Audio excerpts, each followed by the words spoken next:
अहिल्यादेवी होळकर यांच्या पुतळ्याचे मुख्यमंत्र्यांच्या हस्ते अनावरण। पुण्यश्लोक राजमाता अहिल्यादेवी होळकर यांच्या भव्य अश्वारूढ पुतळा लवली सर्कल सांगली येथे उभारण्यात आला असून सदरच्या पुतळ्याचे अनावरण आज महाराष्ट्र राज्याचे मुख्यमंत्री देवेंद्र फडणवीस साहेब यांच्या हस्ते करण्यात आले। यावेळी सांगली जिल्ह्याचे पालकमंत्री चंद्रकांत दादा पाटील, खासदार विशाल दादा पाटील, आमदार सुरेश भाऊ खाडे, आमदार सुधीर दादा गाडगीळ, आमदार गोपीचंद पडळकर, आमदार सत्यजित देशमुख, माजी मंत्री अण्णासाहेब डांगे, आमदार जयंत पाटील, आमदार विश्वजित कदम, आमदार इद्रिसभाई नायकवडी, आमदार सदाभाऊ खोत, नीताताई केळकर, माजी आमदार दिनकर तात्या पाटील, शेखर इनामदार, जयश्रीताई मदनभाऊ पाटील, पृथ्वीराज बाबा पाटील, समित दादा कदम, पद्माकर जगदाळे यांच्यासहित अनेक मान्यवर नेते उपस्थित होते। जमिनीपासून 42 फूट उंच असलेल्या अहिल्यादेवींच्या पुतळ्यास पुष्पहार अर्पण करता यावा, तसेच चबुतऱ्याची आणि पुतळ्याची निगा राखता यावी यासाठी जिल्ह्यात प्रथमच हायड्रोलिक लिफ्टची सोय करण्यात आली आहे। पुतळा 4 टन वजनाचा आणि ब्रांझचा असून मिरजेचे मूर्तिकार गजानन सरगर यांनी हा पुतळा साकारला आहे। अशोक देशमुख यांनी म्युरल्स तयार केले असून म्युरल्सच्या माध्यमातून अहिल्यादेवींनी केलेले रस्ते, घाट, मंदिराचा विकास आदींची मांडणी केली जाणार आहे।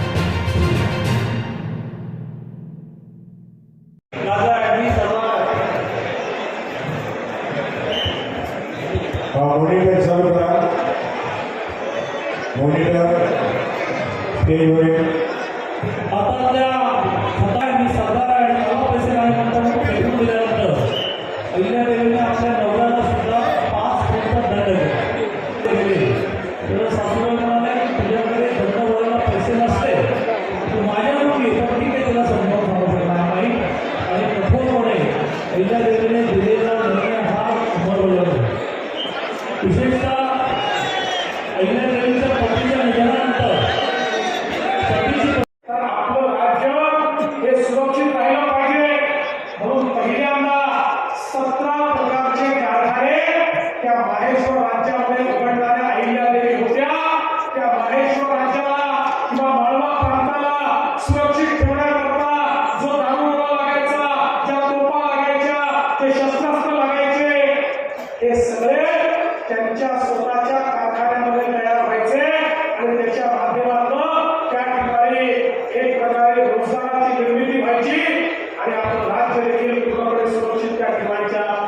त्या काळामध्ये घाटामध्ये ज्यावेळी दरोडेखोरांचा सुळसुळाट झाला, त्यावेळी रानावनात राहणाऱ्या भटक्या आदिवासी सगळ्यांना एकत्रित करून त्यांची सेना तयार करून त्यांना त्या ठिकाणी प्रशिक्षित करून त्यांच्या हातामध्ये शस्त्र देऊन त्यांनाच त्या घाटाची रानावनाची सुरक्षा दिली आणि लोकांना लुटणारे डोळे लुटारू होते, त्या लुटारूवर कारवाई करण्याचं काम हे अहिल्यादेवींनी केलं। एवढंच नाही तर पहिल्यांदा महिला सैनिकांची तुकडी तयार करणाऱ्या देखील अहिल्यादेवी होळकर होत्या, ज्यांच्याकडे स्वतंत्र आमच्या महिलांची सैनिकांची तुकडी होती आणि स्वतः लोकमाता अहिल्यादेवी लढाईमध्ये समोर असायच्या, हत्तीवर बसून लढाईचं नेतृत्व करणाऱ्या अशा प्रकारच्या वीरांगना आमच्या लोकमाता अहिल्यादेवी होत्या। न्यायालयाची स्थापना केली। आपण आज जी न्यायालयाची पद्धत पाहतो तसं ग्राम न्यायालयापर्यंत प्रत्येक ठिकाणी न्यायालय त्यांनी तयार केले आणि सगळ्या न्यायाधीशांना सांगितलं गरीबांना न्याय मिळाला पाहिजे। न्याय जर श्रीमंतांनी विकत घेतला, श्रीमंताच्या दबावात घेऊन केवळ तुम्ही न्याय दिला तर तुम्हाला पदच्युत करण्यात येईल हे सांगणाऱ्या लोकमाता होत्या आणि लोक त्यांच्या राज्यामध्ये गरीबातल्या गरीबाला देखील न्याय होता, ही न्यायप्रिय व्यवस्था तयार करणाऱ्या लोकमाता होत्या। आणि म्हणून त्यांच्या राज्यकारभाराच्या संदर्भात आपण अनेक गोष्टी सांगू शकतो। मध्यंतरीच्या काळामध्ये त्यांच्या 300व्या जयंतीच्या निमित्ताने या ठिकाणी आपण एक अतिशय सुंदर अशा प्रकारचं एक फोटोबुक तयार केलं, ज्याच्यामध्ये सुंदर असे त्यांच्या इतिहासाचे फोटोग्राफ आणि त्याचा इतिहास लिहिला।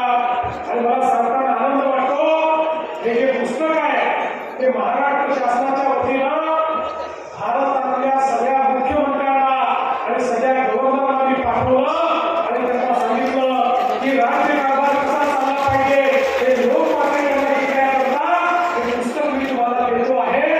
आणि खऱ्या अर्थानं चोंडीचा विकास आराखडा आज अण्णासाहेब डांगे या ठिकाणी आहे. अण्णासाहेबांनी चोंडीमध्ये पहिल्यांदा त्या ठिकाणी आमच्या लोकमातेचं जे स्मारक आहे ते स्मारक तयार करण्याचं काम हातामध्ये घेतलं. आता एक मोठा आराखडा आपण तिथे करतोय आणि त्यांच्या या जन्मशताब्दीच्या निमित्ताने आपण त्यांनी जे बावड्या तयार केल्या, जे तलाव तयार केले, त्या ठिकाणी जे मंदिरं तयार केली, या सगळ्यांचं पुनरुज्जीवन करण्याचं काम आता आपल्या हातामध्ये घेतलेलं आहे. खरं म्हणजे त्यांच्या कार्याबद्दल मी कितीही वेळ बोललो तरी तो कमी पडेल.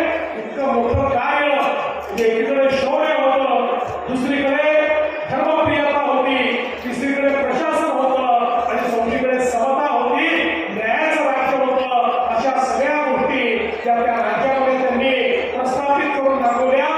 आणि म्हणून मी एवढंच सांगतो, जोपर्यंत चंद्र आणि सूर्य आहे तोपर्यंत लोकमाता अहिल्यादेवीचं नाव हे आपण घेतच राहू आणि विश्वास या ठिकाणी व्यक्त करतो. आणि म्हणूनच आज हा अतिशय सुंदर पुतळ्याचं उद्घाटन आपण या ठिकाणी केलं आहे. त्यासोबत आपण 5 उपकेंद्र देखील दिली आहेत. खरं म्हणजे महाराष्ट्राच्या इतिहासात पहिल्यांदा झालं की एखाद्या शहराला एकाच वेळी 5 उपकेंद्र मिळाले आणि यामुळे मोठ्या प्रमाणात विजेची आपली क्षमता आहे ती वाढणार आहे.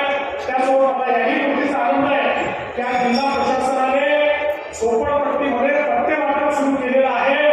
संपूर्ण महाराष्ट्रात झोपडपट्टीत राहणाऱ्या गरिबांना मालकी हक्काचे पट्टे देण्याचा आपला उपक्रम आहे. त्यात आज सांगली मिरज कुंभमध्ये देखील ही व्यवस्था सुरू झाली. त्याबद्दल देखील आपलं मी मनापासून अभिनंदन करतो. आणि पुढच्या काळामध्ये आपल्याला कल्पना आहे की आपण फ्लड डायव्हर्शनच्या माध्यमातून 500 कोटी रुपयाची कामं सुरू केलेली आहेत. ज्यामुळे सांगली आणि कोल्हापूरमध्ये जे पुराचा धोका सातत्याने तयार होतो, लोकांची घरं बुडतात, लोकांची शेती त्या ठिकाणी बुडत असते, मोठं नुकसान गावांमध्ये आणि शहरांमध्ये होते. या संदर्भात वर्ल्ड बँकेच्या माध्यमातून आपण पूर नियंत्रणाचं 500 कोटी रुपयाचं काम हे आता सुरू केलेलं आहे. आणि हे काम झाल्यानंतर हा पुराचा फटका देखील या ठिकाणी पडणार नाही. पुढच्या काळामध्ये शेरी नाल्याचं काम आपल्याला हातामध्ये घ्यायचं आहे. या ठिकाणची अनेक कार्य आहेत, ही सगळी कार्य आपल्याला करायची आहे. आज मी त्याबद्दल जास्त बोलणार नाही, कारण आजचा दिवस हा लोकमाता अहिल्यादेवींना समर्पित अशा प्रकारचा दिवस आहे. आणि म्हणून आज आपण सगळे मिळून हा संकल्प करू की तो हयात त्यांनी दाखवलेला मार्ग, छत्रपती शिवाजी महाराजांनी दाखवलेला मार्ग आणि डॉक्टर बाबासाहेब आंबेडकरांनी दाखवलेला संविधानाचा मार्ग, या मार्गानेच आम्ही चालत राहू अशा प्रकारचा संकल्प या ठिकाणी घेतो. आणि माझं बोलणं